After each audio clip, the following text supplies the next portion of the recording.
केंद्रीय कैबिनेट की बैठक संपन्न हो चुकी है। बैठक में किसानों से जुड़े हुए 7 बड़े फैसले लिए गए हैं। किसानों का जीवन बेहतर बनाने पर मंथन, किसानों की आय बढ़ाने पर भी चर्चा हुई।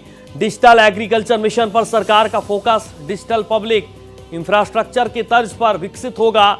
डिजिटल एग्रीकल्चर मिशन पर 20,817 करोड़ खर्च होंगे। तमाम तरीके के अलग अलग पॉइंट्स हैं जिन्हें हम आपको बता रहे हैं, समझा रहे हैं। किसानों को लेकर किस तरीके से दिल्ली में केंद्रीय कैबिनेट की बैठक में ये चर्चा हुई, फैसले लिए गए। 7 बड़े फैसले किसानों से जुड़े हुए लिए गए, जिसमें किसानों का जीवन बेहतर बनाने पर मंथन, इसके साथ ही साथ किसानों की आय बढ़ाने पर चर्चा हुई। इसके अलावा डिजिटल एग्रीकल्चर मिशन पर सरकार का फोकस डिजिटल पब्लिक इंफ्रास्ट्रक्चर के तर्ज पर विकसित होगा। तो ये अलग अलग पॉइंट्स हैं, 7 बड़े फैसले हैं जो कि केंद्रीय कैबिनेट की बैठक में लिए गए।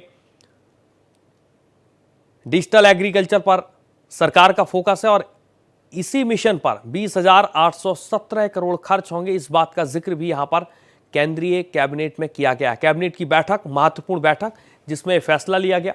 बैठक में किसानों से जुड़े 7 बड़े फैसले लिए गए हैं, जिसमें इंफ्रास्ट्रक्चर के तर्ज पर विकसित होगा डिजिटल पब्लिक इंफ्रास्ट्रक्चर। आज की कैबिनेट मीटिंग में 7 बड़े फैसले लिए गए किसानों की जिंदगी में और उनकी इनकम को, किसानों की जिंदगी में सुधार लाने के लिए और उनकी इनकम को बढ़ाने के लिए। जैसा आप जानते हैं कि वित्त मंत्री जी ने, माननीय वित्त मंत्री जी ने बजट भाषण के दौरान एक वृहद प्लान रखा था कि किसानों की जिंदगी में टेक्नोलॉजी, साइंटिफिक मेथड और इन सब की मदद से, एक वैज्ञानिक दृष्टिकोण की मदद से कैसे एक परमानेंट, एक अच्छा, एक ट्रांसफॉर्मेशनल चेंज लाया जा सकता है।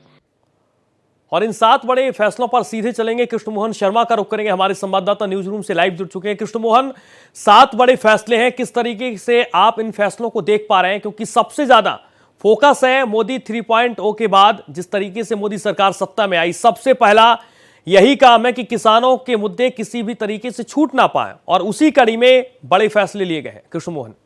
सूर्या, ये इस बात के लिए बहुत इंपॉर्टेंट माना जाएगा कि इसका समय देखिए। हरियाणा का चुनाव अब से 1 महीना पहले होना है, 1 महीने बाद होना है जी। और नरेंद्र मोदी सरकार लगातार ये कहती रही है कि हम किसानों की आय को दूना करेंगे। 21,000 करोड़ रुपए अगर डिजिटल एग्रो इकोनॉमी पे अगर खर्च किया जा रहा है तो इसका मतलब आप समझ सकते हैं कि सरकार के लिए प्राथमिकता में एग्रीकल्चर कितना महत्वपूर्ण है।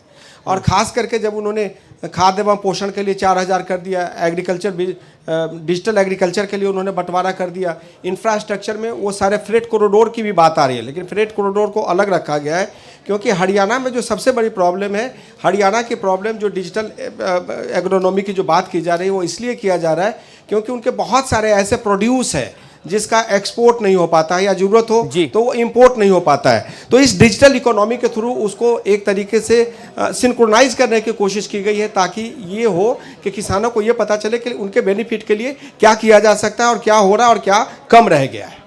बिल्कुल कृष्ण मोहन, जिस तरीके से एक एक फैसले पर बहुत गहनता के साथ विचार किया जाता है, जहां तक मैं देख पा रहा हूं, जैसे ही मोदी सरकार सबसे पहले सत्ता में आई, 3.0 की मैं बात कर रहा हूं, वैसे ही प्रधानमंत्री नरेंद्र मोदी सबसे पहले आवास की घोषणा करते हैं और उसे हरी झंडी दिखाते हैं।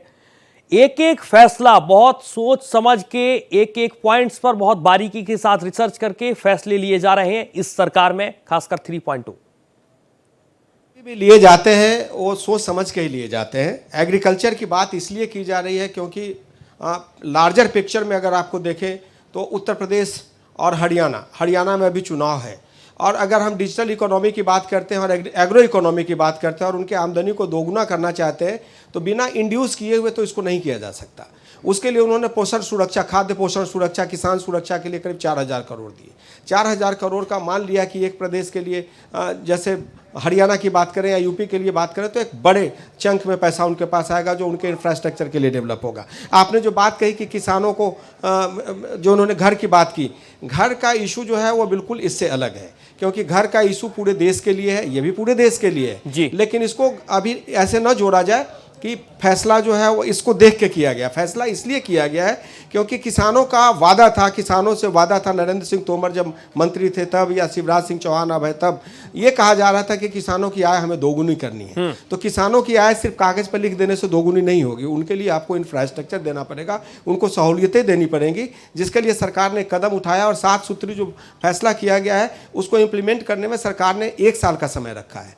तो इसका असर जो है आपको 2025 में देखने को मिलेगा। बिल्कुल, इसका असर 2025 में देखने को मिलेगा। जिस तरीके के बड़े फैसले साथ लिए गए, कृष्ण मोहन हमारी जानकारी दे रहे हैं। संवाददाता, बहुत शुक्रिया आपका कृष्ण मोहन।